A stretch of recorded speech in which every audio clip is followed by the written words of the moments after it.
Biografía del silencio de Pablo Dox, capítulos 14 al 26. 14.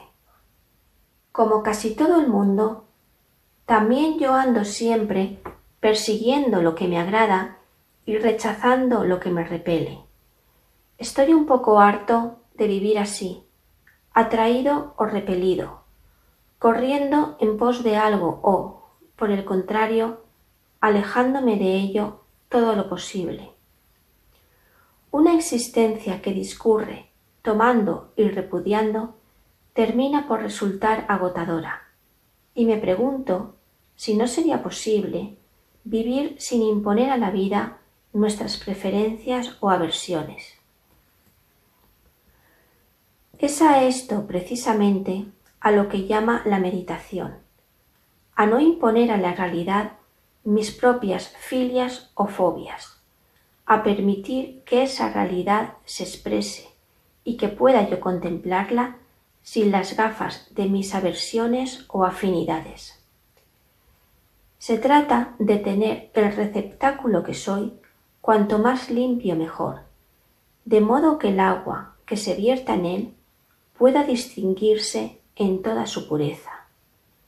Sería estupendo ver algo sin pretensiones, gratuitamente, sin el prisma del para mí. Es posible, hay gente que lo ha hecho. ¿Por qué yo no?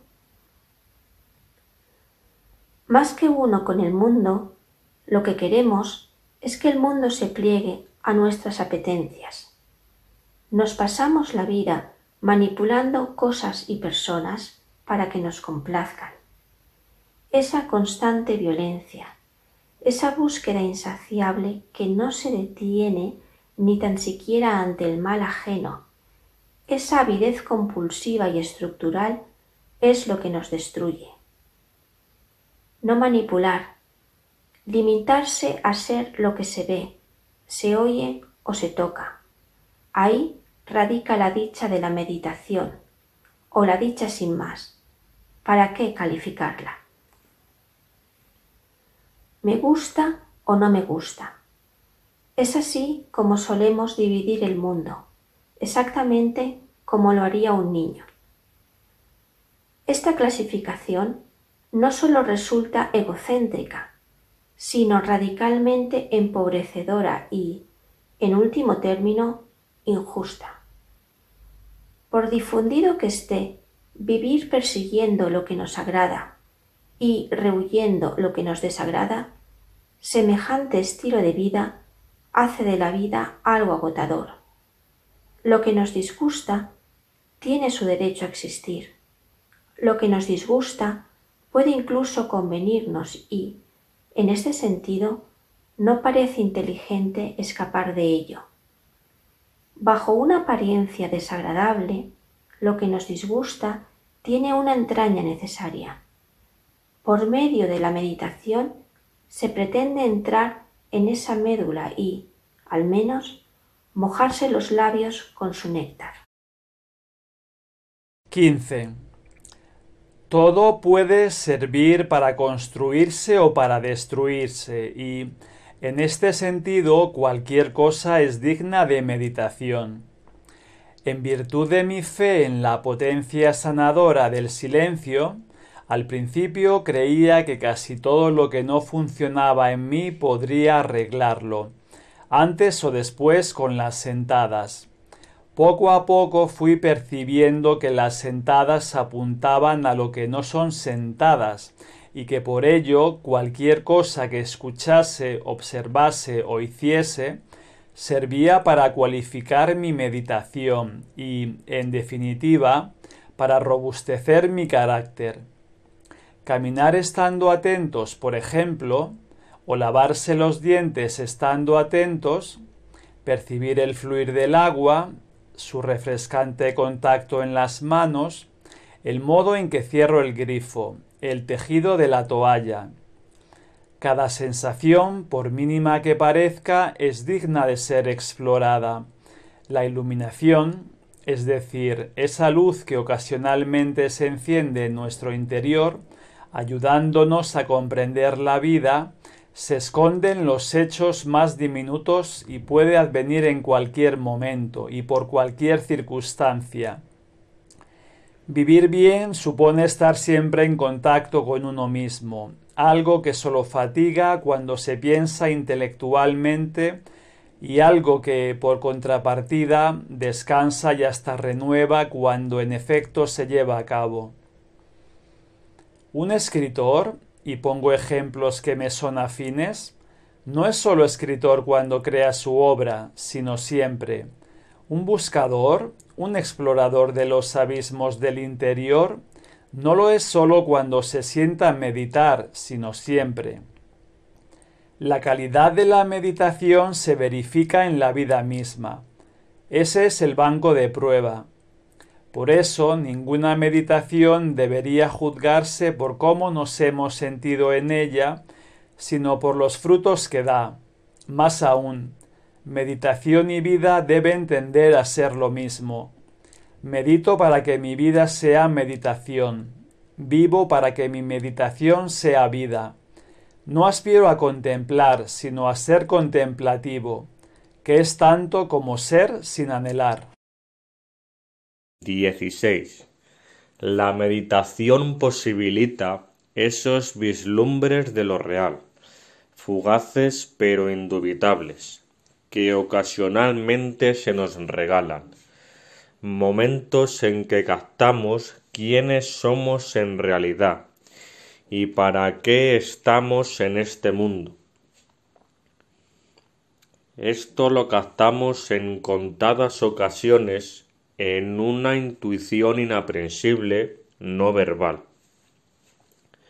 De pronto se nos hace evidente que somos así, y aunque no podamos argumentarlo, buscamos que esta intuición se repita para volver a ese ser primordial que verdaderamente somos y que, por las circunstancias, por los ruidos, ha quedado empañado o incluso olvidado.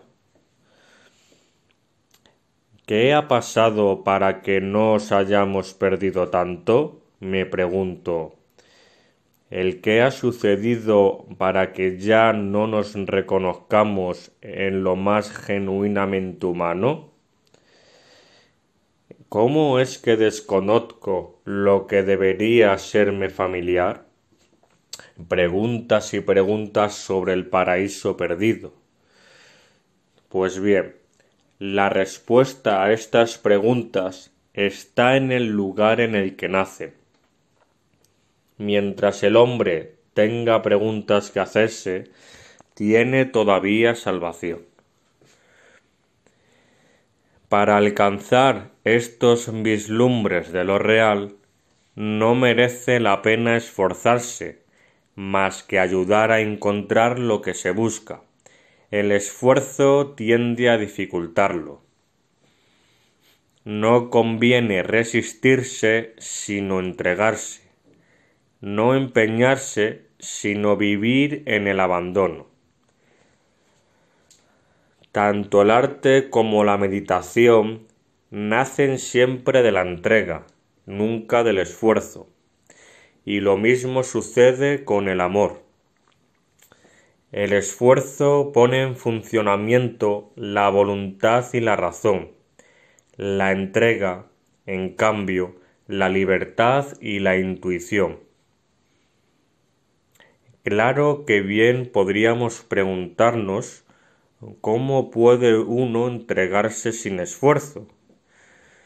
Los chinos tienen un concepto para eso: Wu Wei, hacer no haciendo. Wu Wei consiste en ponerse en disposición para que algo pueda hacerse por meditación tuya, pero no hacerlo tú directamente, forzando su arranque, desarrollo o culminación.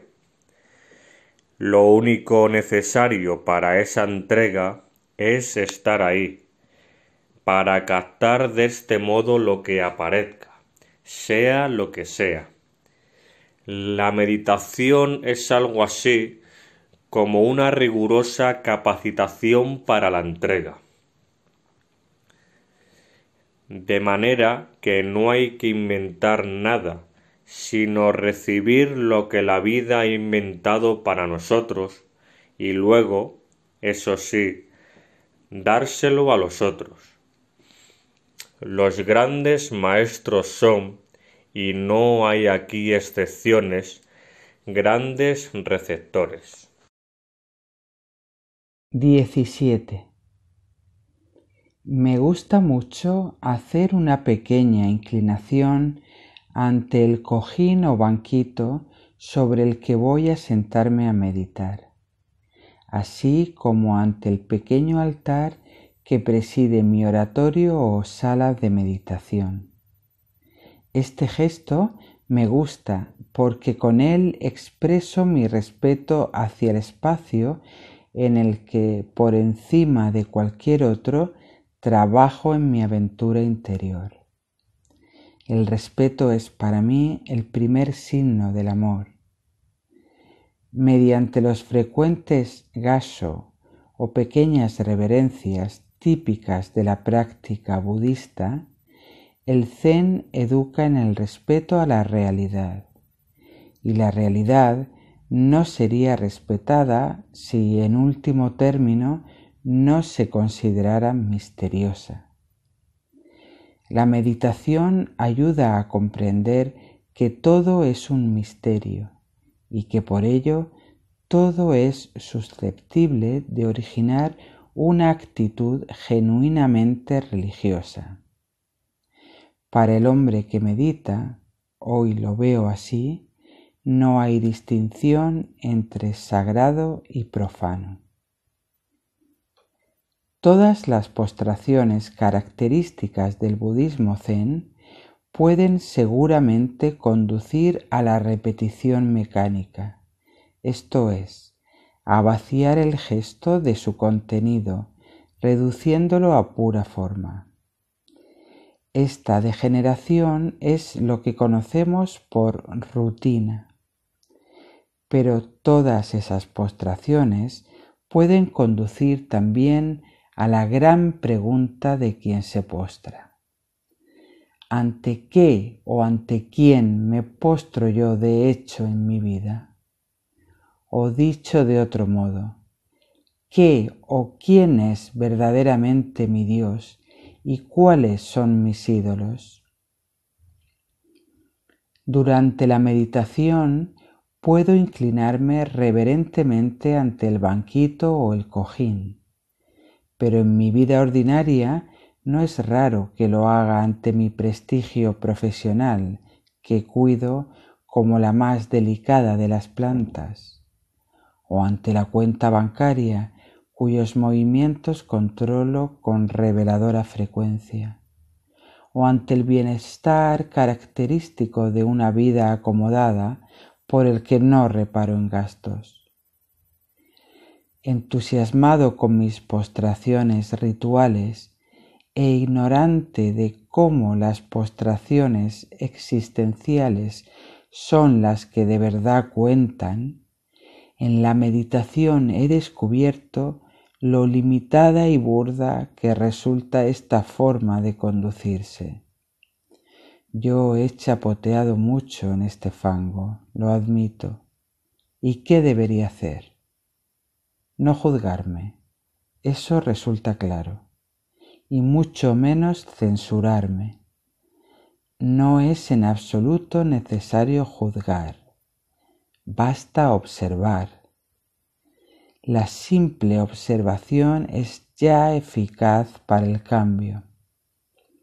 En verdad, la capacidad de observación, lo que Simone Weil llama atención, es la madre de todas las virtudes. 18. Ganaríamos mucho si en lugar de enjuiciar las cosas, las afrontáramos. Nuestras cábalas mentales no solo nos hacen perder un tiempo muy precioso, sino que por su causa perdemos también la ocasión para transformarnos. Porque hay cosas que si no se hacen en un determinado instante, ya no pueden hacerse, o al menos como deberían ser hechas. Personalmente estoy convencido de que más de un 80% de nuestra actividad mental, y es probable que me haya quedado corto en esta proporción, es totalmente irrelevante y prescindible, más aún contraproducente. Es mucho más saludable pensar menos y fiarse más de la intuición, del primer impulso. Cuando reflexionamos, solemos complicar las cosas, que suelen presentarse nítidas y claras en un primer momento. Casi ninguna reflexión mueve a la acción. La mayoría conduce a la parálisis. Es más, reflexionamos para paralizarnos, para encontrar un motivo que justifique nuestra inacción. Pensamos mucho la vida, pero la vivimos poco. Ese es mi triste balance. Nada de esto significa que pensar sea malo. Es bueno, solo que en su justa medida. Pensar es como dormir o comer. No debe hacerse en exceso, so pena de embrutecernos. Al igual que nos sentamos a la mesa para comer y no comemos de cualquier manera y a todas horas, quizás también para pensar deberíamos sentarnos y no hacerlo cuando al pensamiento le convenga o se le ocurra. El pensamiento, como cualquier actividad humana, debe ir precedido de un acto de la voluntad. Eso es lo que lo hace humano. Tanto más se piensa, tanto más se debe meditar. Esa es la regla. ¿Que por qué? Pues porque cuanto más llenamos la cabeza de palabras, mayor es la necesidad que tenemos de vaciarla, para volver a dejarla limpia. 19. Todo esto es muy difícil de compartir y posiblemente de entender, porque en Occidente vivimos en un mundo demasiado intelectualizado. Para hacer frente a este intelectualismo generalizado y exacerbado, es preciso despertar al maestro interior que cada uno de nosotros llevamos dentro y, en fin, dejarle hablar. Digo esto porque en el fondo todos somos mucho más sabios de lo que creemos, y porque en ese fondo todos sabemos bien qué es lo que se espera de nosotros y qué debemos hacer. El maestro interior no dice nada que no sepamos, nos recuerda lo que ya sabemos, nos pone ante la evidencia para que sonriamos. A decir verdad, sobran todos los maestros del mundo. Cada cual es ya un cosmos entero de conocimiento y sabiduría.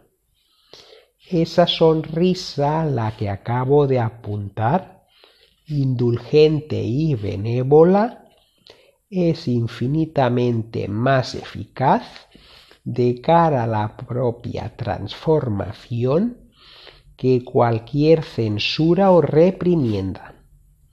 El niño a quien una y otra vez se descubre en su travesura terminará por dejar de cometerla. Los malos hábitos se derrocan en la meditación, por pura observación y mediante una amable sonrisa. Mirar y sonreír, esa es la clave para la transformación. Sonreír al sufrimiento puede parecer excesivo, pero lo cierto es que también la tristeza, la desgracia, están ahí para nuestro crecimiento. El mal debe aceptarse, lo que significa ser capaces de ver su lado bueno y en definitiva agradecerlo. Sabemos que hemos aceptado un sufrimiento cuando hemos extraído algún bien de él y en consecuencia hemos dado las gracias por haberlo padecido. No estoy diciendo que sonreír ante la adversidad sea lo más espontáneo, pero es sin duda lo más inteligente y sensato. Y diré por qué. Reaccionar ante el dolor con animadversión es la manera de convertirlo en sufrimiento. Sonreír ante él, en cambio, es la forma de neutralizar su veneno. Nadie va a discutir que el dolor resulta desagradable, pero aceptar lo desagradable y entregarse a ello sin resistencia es el modo para que resulte menos desagradable. Lo que nos hace sufrir son nuestras resistencias a la realidad. 20. A cada instante tengo un dilema que resolver. O estoy aquí, donde de hecho estoy, o me voy a otra parte. Siempre estoy deseando quedarme conmigo o partir y alejarme de mí. Desde que hago meditación, elijo más veces permanecer en casa, no huir. Perder la conciencia y viajar quién sabe a dónde tendrían que resultarme mucho más fatigoso que mantenerme alerta. Pero para mí no es así todavía.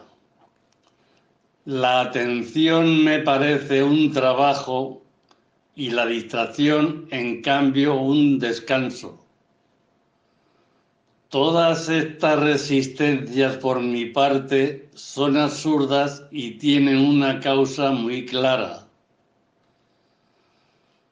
La necia creencia de que, perdiendo mis fantasmas, terminaré por perderme yo. Pero mis fantasmas no soy yo. Ellos son precisamente lo menos yo mismo que hay en mí. Este descubrimiento me ha llevado años de práctica de meditación. Pero hoy sé, y lo digo con tanto orgullo como humildad, que conectar con el propio dolor y con el dolor del mundo es la única forma demostrable para derrocar al principal de los ídolos, que no es otro que el bienestar. Para lograr tal conexión con el dolor es preciso hacer exactamente lo contrario a lo que nos han enseñado. No correr, sino parar. No esforzarse, sino abandonarse. No proponerse metas, sino simplemente estar ahí. Tras todo lo dicho, bien cabe afirmar que el dolor es nuestro principal maestro. La lección de la realidad, que es la única digna de ser escuchada, no la aprendemos sin dolor. la meditación no tiene para mí nada que ver con un hipotético estado de placidez, como hay tantos que la entienden. Más bien se trata de un dejarse trabajar por el dolor, de un lidiar pacíficamente con él. La meditación es, por ello, el arte de la rendición. En el combate que supone toda sentada, vence quien se rinde a la realidad. Si en el mundo se nos enseña a cerrarnos al dolor, en la meditación se enseña a abrirnos a él. La meditación es una escuela de apertura a la realidad.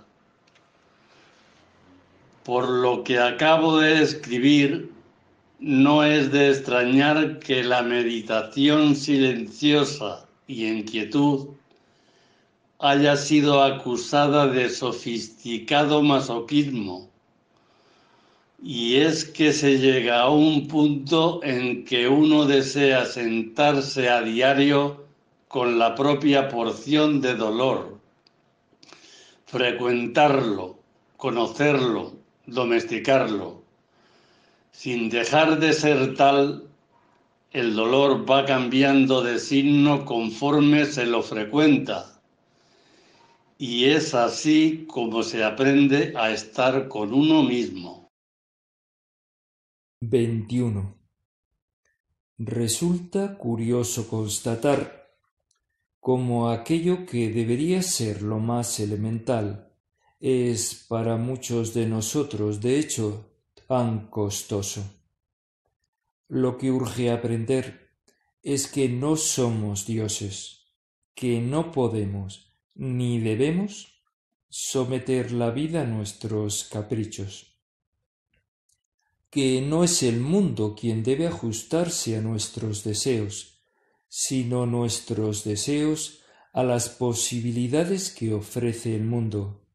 Por todo ello, la meditación es una escuela de iniciación a la vida adulta, un despertar a lo que somos. A los seres humanos nos caracteriza un desmedido afán por poseer cosas, ideas, personas. Somos insaciables. Cuanto menos somos, más queremos tener. La meditación enseña, en cambio, que cuando no se tiene nada, se dan más oportunidades al ser. Es en la nada donde el ser brilla en todo su esplendor. Por eso, conviene dejar de una vez por todas de desear cosas y de acumularlas. Conviene comenzar a abrir los regalos que la vida nos hace para, acto seguido, simplemente disfrutarlos. La meditación apacigua la máquina del deseo y estimula a gozar de lo que se tiene, porque cualquier cosa está ahí para nuestro crecimiento y regocijo. Tanto más deseemos y acumulemos, tanto más nos alejamos de la fuente de la dicha. Párate, mira, eso es lo que escucho en la meditación. Y si segundo estos imperativos y efectivamente me paro y miro, entonces surge el milagro. Casi nunca nos damos cuenta de que el problema que nos preocupa no suele ser nuestro problema real. Tras el problema aparente está siempre el problema auténtico, palpitante, intacto. Las soluciones que damos a los problemas aparentes son siempre completamente inútiles, puesto que son también aparentes. Es así como vamos de falsos problemas en falsos problemas, y de falsas soluciones en falsas soluciones. Destruimos la punta del iceberg y creemos que nos hemos liberado del iceberg entero. ¿Quieres conocer tu iceberg? Esa es la pregunta más interesante.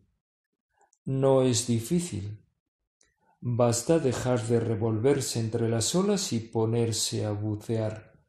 Basta tomar aire y meter la cabeza bajo el agua. Una vez ahí, basta abrir los ojos y mirar. Por grande que sea nuestro iceberg, cualquier iceberg es sólo agua. Basta una fuente de calor lo suficientemente potente para que se vaya deshaciendo. El hielo siempre se deshace al calor. Tardará mucho tiempo si el iceberg es voluminoso, pero se deshará si mantenemos activa y cercana esa fuente de calor. Lo único que hace falta es cierta curiosidad por conocer el propio iceberg. Cuanto más se observa uno a sí mismo, más se desmorona lo que creemos ser y menos sabemos quiénes somos. Hay que mantenerse en esa ignorancia, soportarla, hacerse amigo de ella, aceptar que estamos perdidos y que hemos estado vagando sin rumbo. Posiblemente hemos perdido el tiempo, la vida incluso, pero esas pérdidas nos han conducido hasta donde ahora estamos, a punto de sentarnos a meditar. Hacer meditación es colocarse justamente en ese preciso instante. Has sido un vagabundo, pero puedes convertirte en un peregrino. ¿Quieres? 22. Despertar es descubrir que estamos en una cárcel, pero despertar es también descubrir que esa cárcel no tiene barrotes y que en rigor no es propiamente una cárcel, porque he vivido encerrado en una cárcel que no es tal. Comenzamos entonces a preguntarnos, y vamos a la puerta y salimos a hacer meditación. En ese momento en el que salimos es descubrir que la puerta nunca ha estado cerrada, que eres tú quien ha cerrado con doble vuelta de llave. Esa puerta no es tal, te la has inventado. Las puertas sin puerta es una expresión típicamente que me hace pensar en que en buena parte lo que vivimos es puramente ilusorio. El amor sin amor, la amistad sin amistad, el arte sin arte, la religión sin religión. De modo que deja de mirar esa puerta que has creado. Levántate y ábrela. Mejor aún, levántate y date cuenta de que ahí nunca ha habido puerta alguna. En buena medida podemos hacer lo que queremos, y si no lo hacemos es precisamente porque no entendemos o no queremos. Entendemos algo tan elemental. Conviene estudiar muy despacio el material de la que está hecho los barrotes, con lo que construimos nuestras cárceles, y que hay que estudiar también el proceso por el que se construye esos barrotes. Es así por medio de ese estudio como se posibilita ese chispazo o intuición gracias a que uno se libera. Para vivir en la realidad debemos demoler los sueños que no son encarcelados. Nuestros sueños no son lo que generalmente es verdaderamente nuestro. Los tomamos prestados, los fabricamos con un material poco fiable. Investiguemos o no en nuestra vida, casi todos los sueños terminan por demorarse precisamente porque no son nuestros. 23. En realidad no hay ningún problema en absoluto. No tenemos ni mucho menos somos un problema.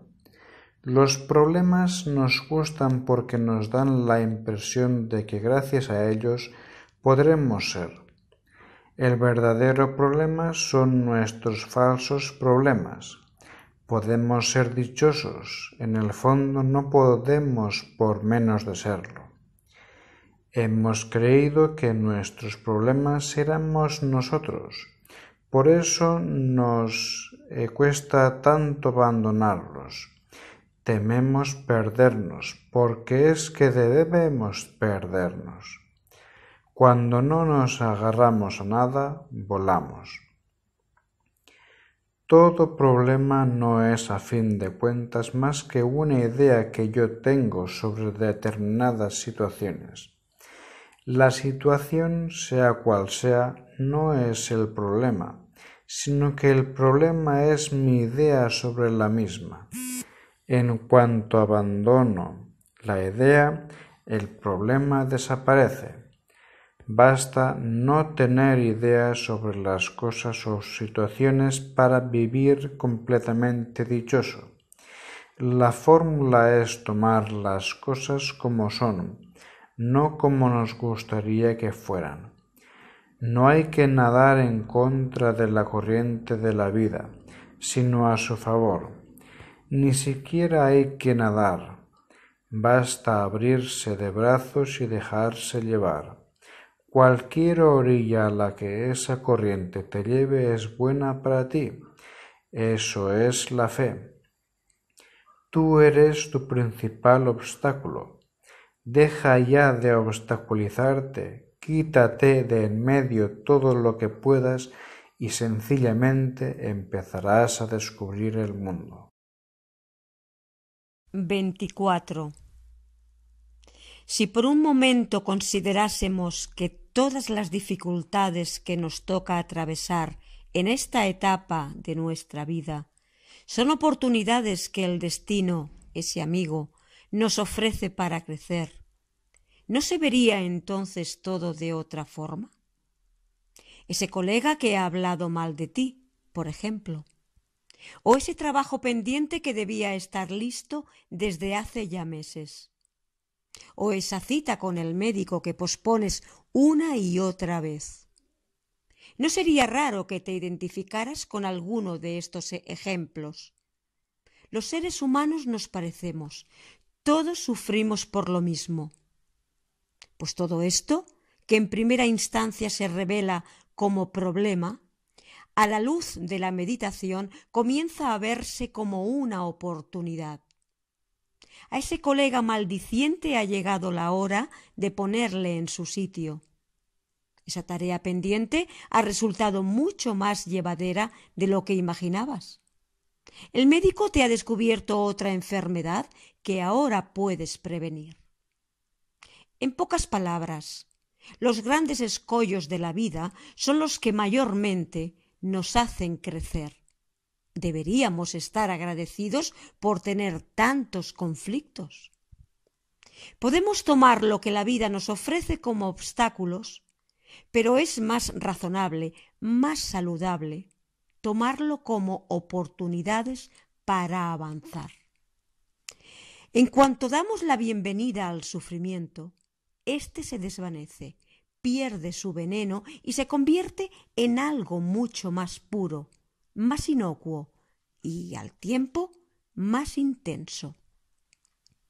Es siempre más inteligente afrontar directamente un problema o un peligro que esconderse o huir de él. Si en nuestra vida hay algo que asoma a la cabeza, sea lo que sea, lo mejor es ponerle cara lo antes posible, para saber con quién o qué tenemos que vérnoslas. Siempre pensamos que el problema está fuera. La culpa la tiene mi jefe, mi pareja, la situación económica del país. Atribuimos nuestra falta de fe a la mediocridad de los representantes religiosos, el mal funcionamiento de nuestro barrio o ciudad al egoísmo y charlatanería de los políticos, el fracaso de nuestro matrimonio a una tercera persona que se interpuso en nuestro camino. Es increíble la habilidad que tenemos para culpar a nuestro trabajo de nuestra falta de creatividad, a nuestros padres de un mal rasgo de carácter, a nuestros hijos de nuestra renuncia a toda aspiración personal. A ese dedo que apunta a los demás, la meditación le da la vuelta hasta que nos apunta a nosotros. Ese dedo acusador resulta incómodo, reconozcámoslo. Pero lo cierto es que todo, absolutamente todo, depende en una medida enorme de nosotros. Por eso la meditación de la que aquí estoy escribiendo, en la medida en que se profundiza, exige cada vez una mayor madurez, es decir, capacidad de asumir las propias responsabilidades. Iniciarse en la meditación supone haber llegado a un punto en el que ya no te consientes apuntar a las circunstancias o culpar a los demás. Cuando estés en ese punto es cuando debes sentarte a meditar. 25. Es maravilloso constatar cómo conseguimos grandes cambios en la quietud más absoluta, porque no es sólo que el silencio sea curativo, también lo es la quietud. Ante todo hay que decir que el silencio en quietud es muy diferente al silencio en movimiento.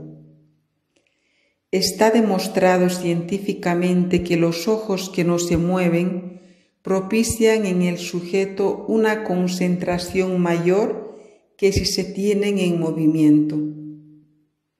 Al moverse es muy fácil, casi inevitable, estar fuera de nosotros. La quietud, por contrapartida, invita a la interiorización. Es necesario pasar por la quietud para adiestrarse en el dominio de sí, sin el que no puede hablarse de verdadera libertad. Esta tarea nos resulta tan ardua a causa de la exaltada y desproporcionada imagen que solemos tener de nosotros mismos. La inmadurez o el infantilismo de algunos adultos no son más que pérdida del sentido de la proporción. En la meditación colocamos cada cosa en su sitio y descubrimos cuál es nuestro lugar, un lugar que seguramente se desdeñó y tachó de despreciable antes de la práctica del silencio en quietud, pero un lugar también que una vez visitado ya no se quiere abandonar. Esa vulnerabilidad que nos caracteriza a los humanos y que yo tanto me esforcé por esconder al mundo antes de empezar a meditar, comencé a mostrarla discretamente desde que descubrí el poder de la meditación. Esta pudorosa exposición de mis flaquezas se ha revelado como un modo muy eficaz para hacer frente al culto a la propia imagen en la que había vivido hasta entonces. Hablar de la propia vulnerabilidad, mostrarla, es la única forma que consiente que los demás nos conozcan verdaderamente y, en consecuencia, que puedan querernos. De un modo u otro, al meditar se trabaja con el material de la propia vulnerabilidad y uno siempre tiene la impresión de estar comenzando desde cero. La propia casa no parece construirse nunca. Cree uno estar permanentemente reforzando los cimientos. En la meditación no hay, al menos en apariencia, un desplazamiento significativo de un lugar a otro. Hay más bien una suerte de instalación en un no lugar. Ese no lugar es el ahora, el instante es la instancia. 26. El poderoso atractivo que ejerce en los humanos la sexualidad se cifra precisamente en el poder de la hora. Los amantes más consumados están uno en el otro, en este presente eterno en que sus cuerpos y almas se entregan. La experiencia erótica puede ser tan intensa que no permite fugas al pasado ni al futuro. Ese es su encanto, su atractivo. Como también ese es el encanto de la auténtica meditación y de cualquier actividad que se realice de forma totalmente entregada. Cuando nos entregamos completamente a lo que hacemos, nada nos resulta gravoso y todo nos parece ligero. El gravamen se deja sentir cuando la entrega cede. Cualquier actividad realizada concentradamente es fuente de una dicha indescriptible. La creación artística, por ejemplo, es buena si produce alegría. En este sentido, no es en absoluto cierto que haya que esforzarse o disciplinarse para escribir un libro. El libro se escribe solo, el cuadro se pinta solo, y el escritor o el pintor están ahí ante su lienzo o cuaderno en blanco mientras esto sucede. La virtud del escritor radica únicamente en estar ahí cuando el libro se escribe. Eso es todo.